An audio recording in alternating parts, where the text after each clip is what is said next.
सत्ता काय भावना आहे?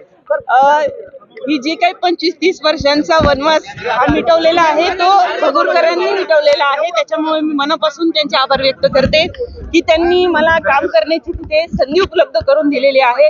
आणि जे जे काही वचनं मी दिलेली आहे, जाहीर सभेमध्ये दिले असतील, एकांतात दिले असतील, ते सर्व वचन मी पूर्ण करेन आणि भगूरच्या विकासाला माझा एक खारीचा वाटा 100% राहील. टोकाचा संघर्ष बघायला मिळाला ताई निवडणुकी दरम्यान.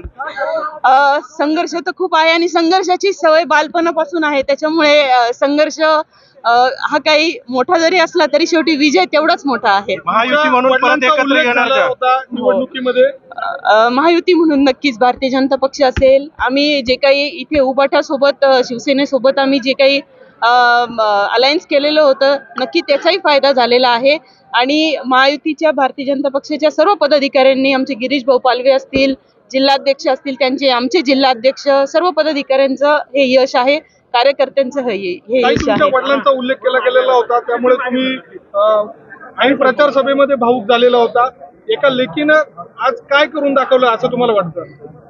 ते बघतायत मला वरतून, त्याच्यामुळे मी त्या बाबतीत जर बोलायला गेले तर जास्त अजून हे होईल. पण माझ्या वडिलांना ही श्रद्धांजली आहे. आजची निवडणूक प्रतिष्ठेची बनलेली होती. आमदार म्हणून तुम्ही थेट मैदानात उतरलेला होता आणि जो संघर्ष झाला तो किती महत्वाचा तुम्हाला वाटतं? नक्कीच संघर्ष हा खूप मोठा होता, कारण समोरून 25-30 वर्षाची एक हाती सत्ता होती आणि जनतेला मी साथ घातली. आणि मी आमदार असताना मला कामांपासून अडवलं गेलं. माझं तर कर्तव्य आहे ना. मला ज्या मतदारांनी भगूरमध्ये मतदान केलं आहे, मला विधानसभेला आमदार म्हणून मतदान केलेलं होतं, त्यांचीही कामं न करू देण्यासाठी जो काय अडसर होता त्याला मी लोकांना पदर पसरवलेला होता आणि भरभरून झोळी माझी भगूरकरांनी भरून दिली. त्यासाठी मनसे आभार व्यक्त करते.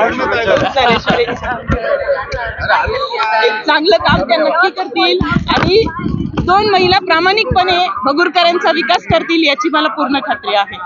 ताई मोठ्या बहिणीसारख्या पाठीशी उभं राहिल्या. एकटीकडून हे शक्य नव्हतं.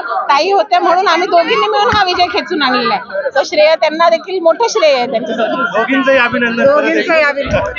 पालवे साहेब पूर्ण वेळ दिला भाजपच्या बालेकिल्ला जेवढे दिवस होते त्यांनी सोडला नाही, त्याच्यामुळे त्यांचं देखील अभिनंदन. अभिनंदन दादा.